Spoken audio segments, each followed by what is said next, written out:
各位朋友，你有没有发现一个很有意思的现象？有些人的命运好像忽然在某个阶段发生了奇妙的转变。昨天他还愁眉苦脸，诸事不顺，可是过了没多久，你再看他，整个人的气色变了，眼神亮了，心境也完全不一样了。有人说这是走大运了，可是大运是怎么来的呢？难道是天上掉下来的？不是的。老祖宗讲天人感应，天不会无缘无故眷顾一个人。你的运气变好之前，一定是你的气场、你的能量先变了。天地有四时，人也有运数，春夏秋冬都是自然的循环，穷通得失也是命运的节奏。你不要怕现在运气差，也不要太执着眼前的不顺。因为每一个人在走大运之前，一定都会经历一段非常奇特的变化期。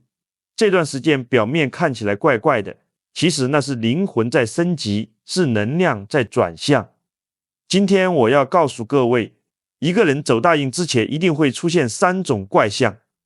这3种变化，乍看之下平凡无奇，可是在易经的角度来看，却是命运转化的前兆。我们先来讲第一种，当你的好运要来的时候，你会突然想清空。我问你一个问题，你有没有遇过这种情况？某一天，你突然觉得家里看着烦，东西太多，房间太乱，空气不顺，你开始有股冲动，想把所有没用的东西都清掉。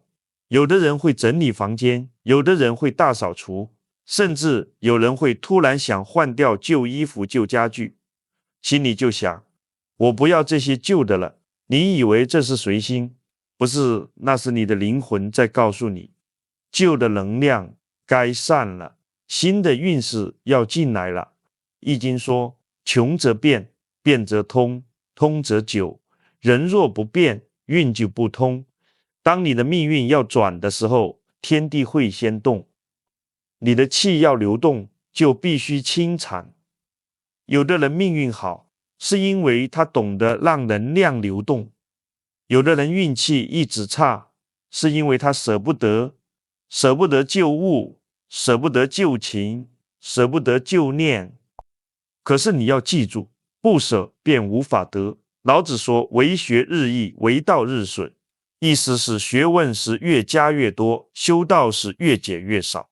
修心就是不断的减法，你把多余的欲望减掉，把执念减掉，把杂乱的环境清掉，你的命就会顺。我有一个老朋友，以前做生意年年亏损，他家里堆满货物，仓库像垃圾场一样。有一次我去看他，我笑着说，你这地方气都堵住了。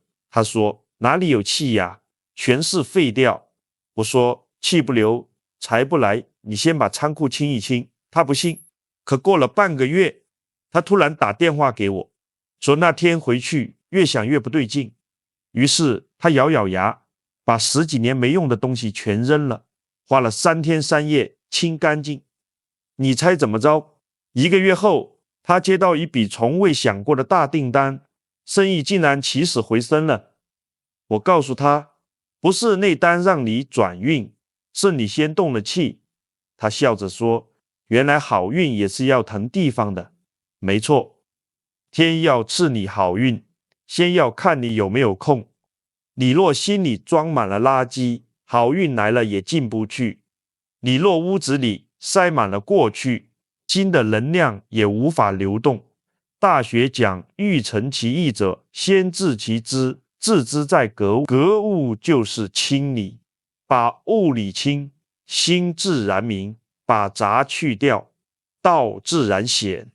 你看那些越过越顺的人，他们的环境一定是干净的，干净的桌子，干净的卧室，干净的思维，不是因为他们有钱，而是他们懂得环境。清净是一种修行。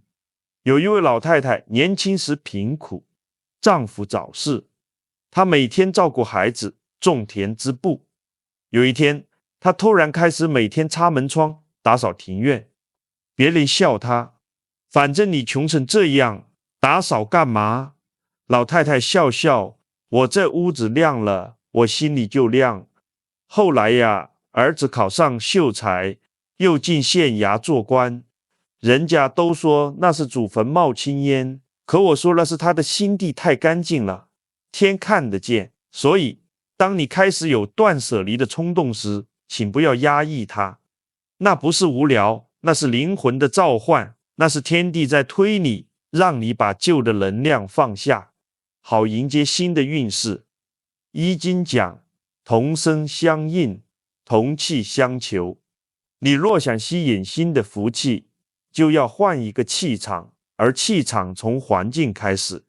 人为什么要打扫？不仅是为了干净，而是为了静心。当你擦桌子、扫地、整理的时候，你其实在整理自己的心，你在告诉天地，我准备好了，可以接好运了。天道有序，福气也有序。一团乱的人是装不下福报的，因为福是有形的，它需要空间，而杂乱的地方福进不来。你看一个人运气越差，他越懒得整理；一个人命运要好，他反而越勤快。这就是能量在运转。有些人问我，曾老师，那是不是天天打扫就能转运？我说不是打扫的动作，而是打扫的心。你若是抱怨着打扫，还是气浊；你若是感恩着打扫，气就通。所以佛家讲，心净则国土净，不是你外面的世界变干净，而是你心里的世界变明亮。当你发现自己开始想丢东西，开始舍得放下过去，那一刻你就要笑了，因为你的心已经在从浊转清，从乱归净。我常说，天地有序，人也有度。你舍得扔的不只是物品，你舍得扔的是过去的执念。人这一生最可怕的不是没钱没运，而是舍不得。舍不得旧感情，舍不得旧观念，舍不得过去的自己。可是你要记住，你不放手，老天怎么给你新的？春天要来，旧雪要化，大运要来，旧物要走。你若能看懂这层道理，你会发现断舍离不是生活技巧，而是一种命运的智慧。朋友，如果你最近突然有种冲动，想重新整理房间，想扔掉不需要的东西，甚至想把整个人生重新规整一下，那你要知道，这不是怪，而是天意。天地在借这个动作告诉你，孩子，你的好运要开始了。我们再来讲第二种，各位，你有没有这样的体会？有一段时间你突然不想说话了，你不想去热闹的地方，不想应付社交，甚至连那些曾经让你兴奋的聚会、聊天活动，现在都提不起兴趣。你开始觉得安静比热闹更舒服，独处比喧哗更真实。有时候你一个人泡茶、发呆、听风、看花，反而比跟一群人说笑还自在。这时候很多人会担心，是不是自己变孤僻了？是不是不合群了？我告诉你，不是，那是你的灵魂正在回家，那是你的能量正在聚焦，那是你的命运准备翻篇了。一个人越是走运之前，越是被老天按下暂停键，因为新的能量要进来，旧的喧闹必须退场。这不是孤独，而是进化。道德经说致虚极，守静笃，万物并作，无以观其复。什么意思？当你安静到极点，天地的变化你就都看得清。心静则道明。当你开始喜欢安静，那是你与道对齐的开始。易经讲，同声相应，同气相求。你内在的气场变得高了，就不再容易跟低频的人、低频的事产生共振。以前你觉得热闹有趣，现在你觉得浮躁；以前你喜欢辩论输赢，现在你只想微笑。它且你想抓住一切，现在你只想顺其自然。你不是变了，而是生了。我曾经认识一位年轻人，他是做设计的，头脑灵活，但心很乱，天天加班、应酬、跑项目，一刻都不让自己安静下来。后来他生了一场小病，医生让他休息一阵。那段时间，他第一次在家静静地待了几天。他说：曾老师，那几天我第一次听见自己心里的声音。他发现自己真正喜欢的并不是那些社交和热闹，而是安静的创作。从那以后，他每天留半小时独处。1年后，他接到一份大单，事业也顺得像被风推着走一样。我笑着对他说：你不是运气好了，是你回到了自己独处，其实是灵魂的充电。你越怕独处，说明你越依赖外界；你越能安于独处，说明你越接近本心。黄帝内经讲：恬淡虚无，真气从之，精神内守，病安从来。什么意思？当你安静下来，不被外物扰动，你的真气就回来了，你的身体在恢复，你的运势也在恢复。很多人一生都在追外面的热闹，却从没看见过自己心里的风景。他们以为热闹就是快乐，其实那只是声音遮住了寂静。真正的幸福不是喧闹的狂欢，而是内心的安宁。你看，那些真正的大智者，哪一个不是喜欢独处的？孔子周游列国，在困顿之时写下君子固穷，小人穷斯滥矣。老子骑青牛出函谷关，独自写下《道德经》5000言。释迦牟尼在菩提树下7天7夜不语，悟出四圣谛。庄子在梦蝶之间早已明白，天地与我并生，万物与我为一。他们的智慧都是在静中悟出来的。因为当你一个人时，你才真正听得见天地的声音。有一次，我到一座古寺参访，寺院在深山里，四周都是松林。方丈是一位70多岁的老僧。我问他：师傅，您在这里几十年不闷吗？他笑着说：闷，我哪有时间闷，每天都在看自己。我问：看自己看什么？他说：看自己的心，起心动念，看它如何生，如何灭。我那一刻恍然大悟，原来独处不是空白，独处是一种觉察。人若总要靠别人填满孤独，那他一生都不会真正独立。而能享受孤独的人，心中自有天地。他不求外界的认同，因为他已经与天地同频。易经说：乾坤陈列，而屹立乎其中矣。天地的运行从不喧闹，太阳不说话，却温暖万物；月亮不争光，却照亮黑夜。真正的大运往往在最近的时候孕育。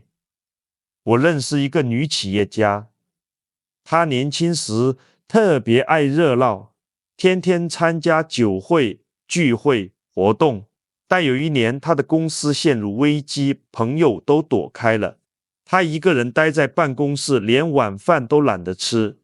那段时间，她第一次感受到真正的孤独。他告诉我，那几个月是他人生最难的日子，也是他最清醒的日子。他重新审视自己，修正策略，沉下心来。结果不到1年，他的公司不仅度过危机，还开拓了新的市场。他说：曾老师，我那段时间看似孤独，其实是天在让我闭关修行。我点头笑道：对，老天最公平，在给你福之前，一定会先给你静。孤独不是惩罚，是恩典，因为只有安静的心，才能接收到天的讯号。道德经说：静为躁君，静能驾驭动，心静，天地自顺。当你能在孤独中不慌不乱，那说明你已经拥有了驾驭命运的力量。你不再向外求，不再乱跑，不再攀比，而是学会守住你的心，守住你的气，守住你的德。这时候，天的安排才会悄悄来到你面前。我常说，人到最后，命都在心里。外面没有风水，心才是最大的风水。你的心若静，山川湖海都顺着你走；你的心若乱，一切的好运也会避开你。所以，当你开始喜欢独处，不要害怕，那是你心境在升华，是你命运在预热。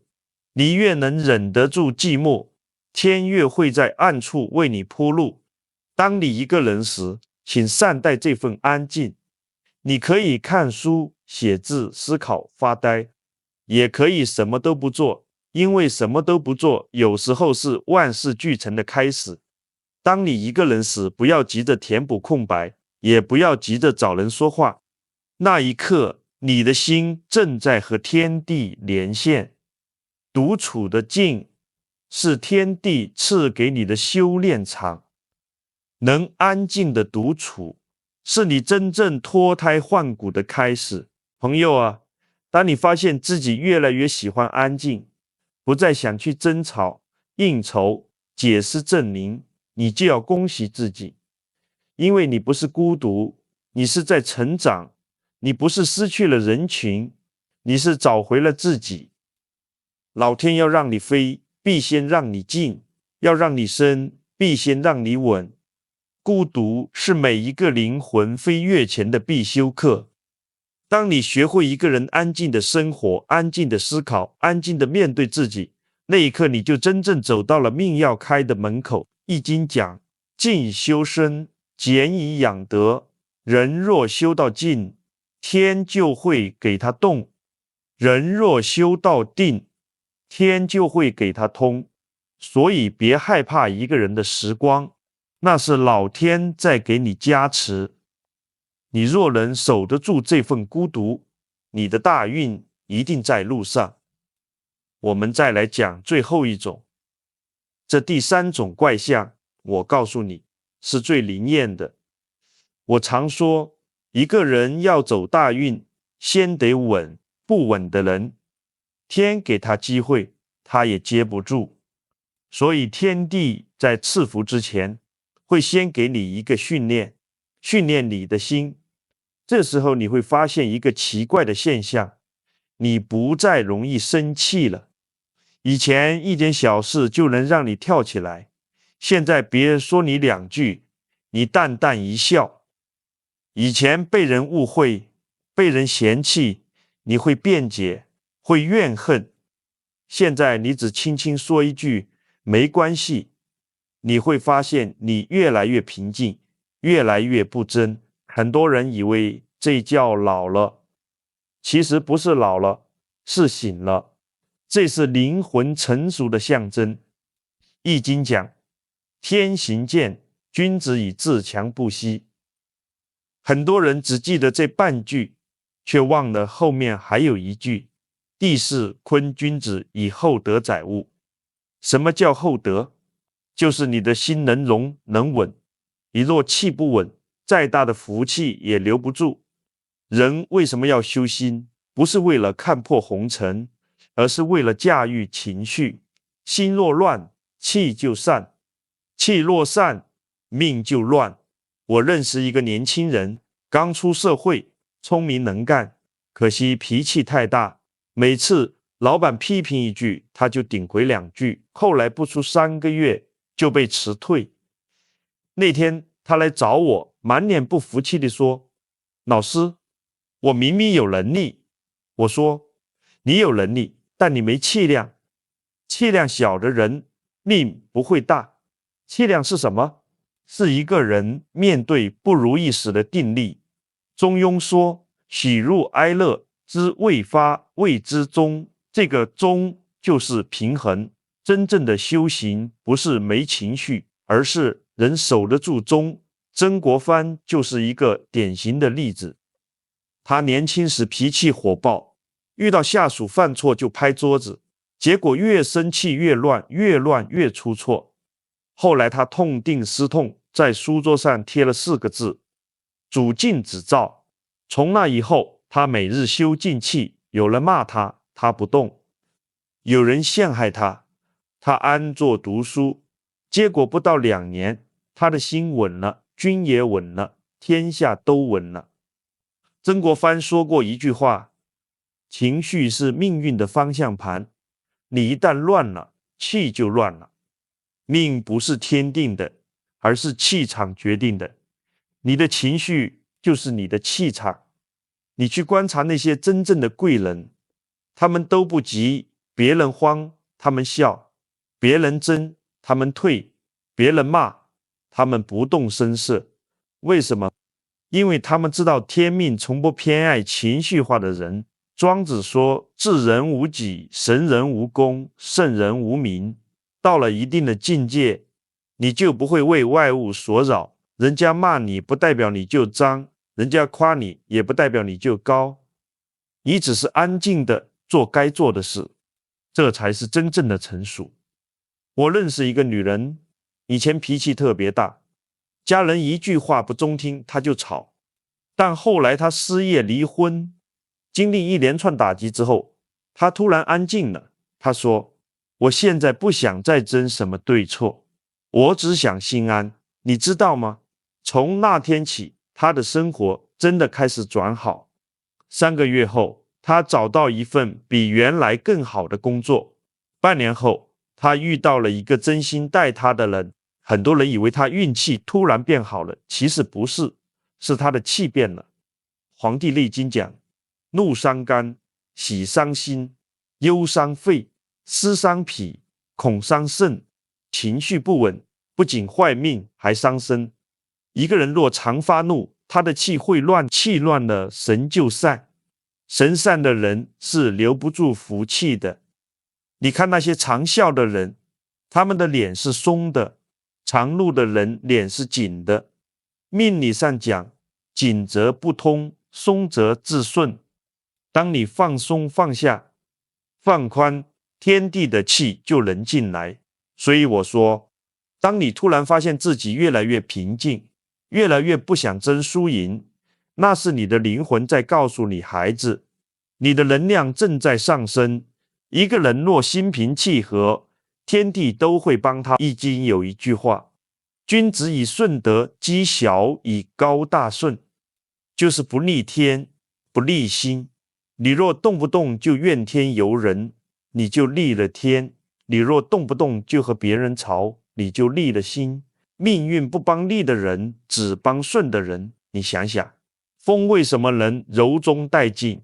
因为它顺着流水。为什么能穿石？因为它不急不躁。所以天地之间最强大的力量不是火，不是雷，而是和老子讲：上善若水，水善利万物而不争。不争不是软弱，而是智慧。水看似柔，却能穿山透石；人看似静，却能动天地。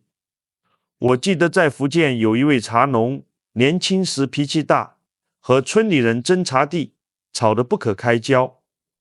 有一年他母亲病重，临终前握着他的手说：孩子，茶要静心泡，人要静心活。那句话他记了一辈子。后来他不再争地，不再吵架，别人骂他，他笑；别人抢他，他让。几年后，别人都乱来，他的茶树却越种越旺。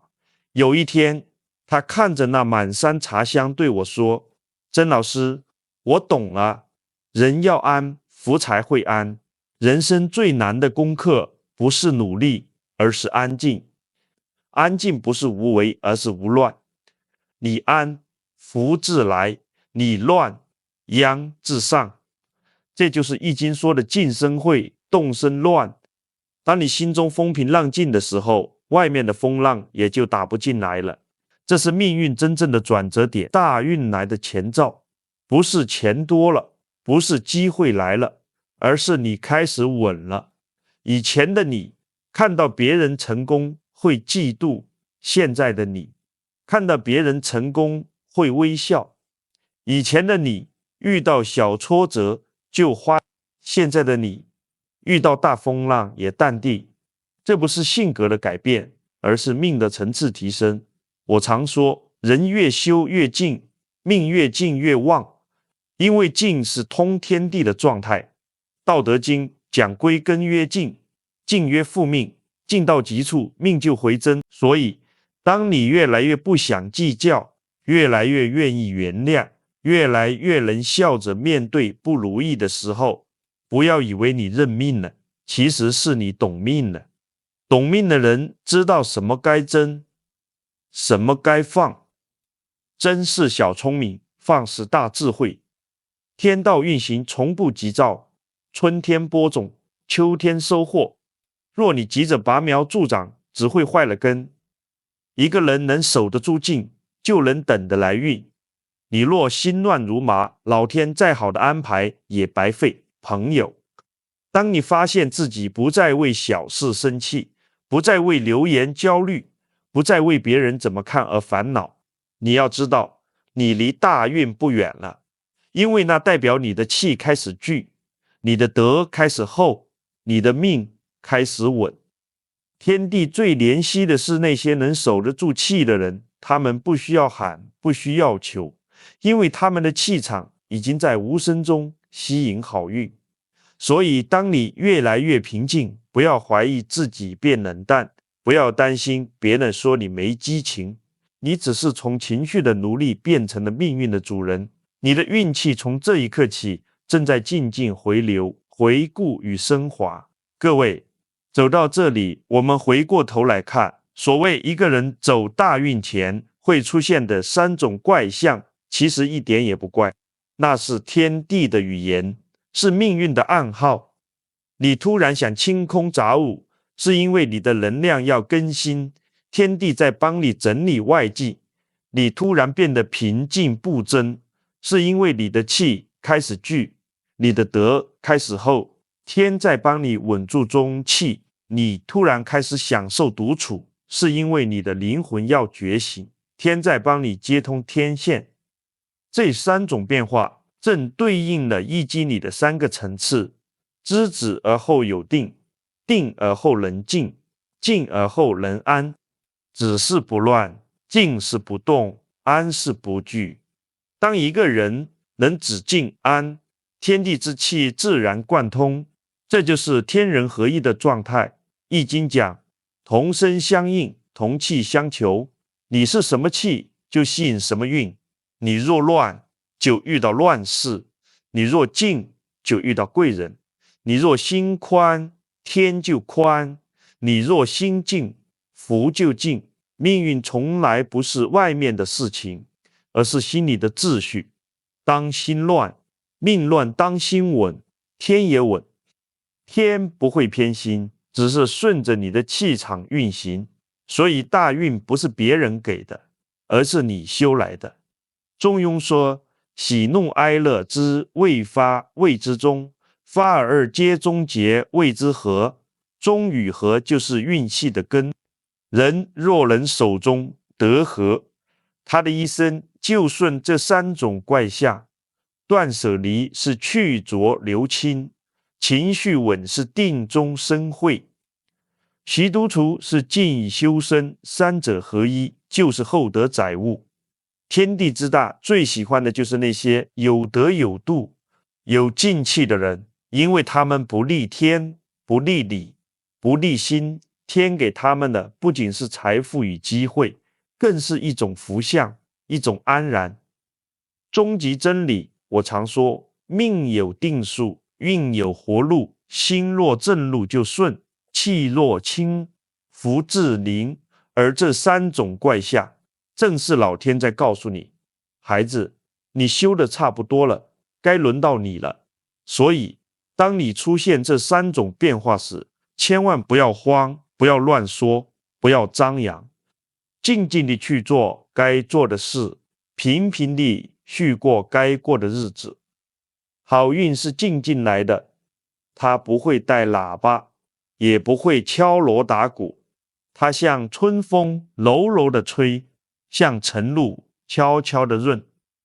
当你发现一切都顺了那时，你才明白，原来大运早就来了。记住，命运从不奖赏浮躁的人，也不亏待安静的人。当你舍得放下，天就帮你提起；当你不再怨恨，福气自然靠近；当你不怕孤独，天地都与你相伴。人生最好的风水是一颗清净心，心若定，气就顺；气若顺，命就旺。这是修行的最高智慧，也是大运真正的来处。所以啊，若你最近总想清理，总想沉默，总想一个人静静的活，请微笑，那不是怪，是福。因为天地在准备让你走运，但是希望你先修好自己。当你不动声色，心如止水之时，你的命运早已在无声无息中悄悄翻页了。很多人听完我刚才讲的3种怪象，都会心里一热，想，那我也要转运，我也要清理，我也要静下来，这当然很好。可是我要提醒你一句，好运不是求来的，而是修来的。天要给你好运之前，会先看你配不配，不是天刻薄，而是天道公平。易经讲，积善之家必有余庆，积不善之家必有余殃。什么叫积善？不是做1、2件好事，而是你的心长期在善的状态，你的气长期在正的频率。天地感应的不是你表面做了什么，而是你内心是什么。所以有些人天天烧香拜佛求神问卦，可命运还是不顺。为什么？因为他心不正，心不正气就邪，气邪的人拜再多的佛也没用。佛不是不灵，是你的气场接不住佛的加持。反过来，有些人从不烧香，从不求神，可他们活得很顺。为什么？因为他们心善，心善则气正，气正则福自来。天地最喜欢的不是你磕了多少头，而是你做了多少好事，存了多少善念。我有一个忘年交，4位乡下的老木匠，他这辈子没读过书，也不懂什么易经、道德经，但他有一个习惯，每次做完工，他一定会把工地打扫得干干净净，把剩下的木料整理好，留给别人用。有人笑他傻，反正又不是你家，扫那么干净干嘛？老木匠憨笑着说，我看着舒服呀。就这么简单的一句话，藏着天大的智慧。他不是为了别人扫，他是为了自己的心扫。后来这位老木匠的儿子考上大学，孙子也很有出息，村里人都说他家祖坟好。我说不是祖坟好，是他的心好。心好的人，子孙都会好，因为你的气场会护佑你的后代。道德经说，天道无亲，常与善人。天不会偏心谁，但天会眷顾那些心地善良的人。不是因为天有感情，而是因为善的频率和天是同频的。所以朋友，当你想要转运，想要走大运的时候，不要只盯着那3种征兆，更重要的是，你要问问自己，我的心正吗？我的气清吗？我做事对得起天地良心吗？如果答案是肯定的，那你就安心等着，天地不会亏待你。如果答案是否定的，那你就先修心，把心修正了，气自然就正，气正了，运自然就来。我常说一句话，人这辈子最大的风水不在坟地，不在房子，而在你的心地。心地好，走到哪里都是福地；心地坏，住再好的房子也是凶宅。